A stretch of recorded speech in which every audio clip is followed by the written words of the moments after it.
সময় কম থাকলে যদি 10 মিনিট কেউ বলে, ইচ্ছা করলে 2 মিনিটের মধ্যে বলতে পারে। বিষয় সেটা নয় মৌপিয়া।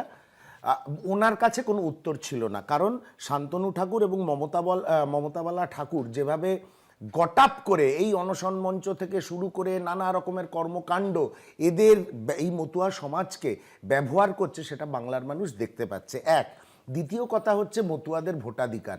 আমরা জাতীয় কংগ্রেসের তরফ থেকে, মাননীয় শুভঙ্কর সরকারও বলেছেন, আমরা জাতীয় কংগ্রেসের তরফ থেকে মতুয়াদের নিঃশর্ত ভোটাধিকার চাই। প্রধানমন্ত্রী কি বললেন, কার পারমিশনে মতুয়ারা পশ্চিমবঙ্গে থাকবেন কি থাকবেন না, এটা আলোচ্য বিষয় নয়।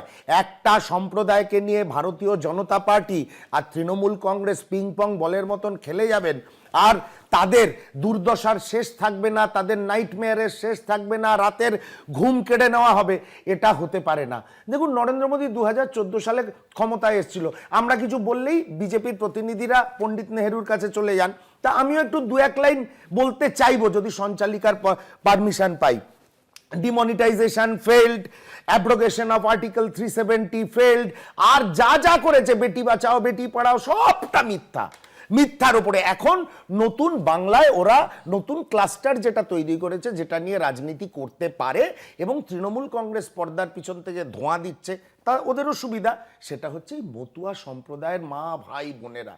এটা অত্যন্ত দুর্ভাগ্যজনক।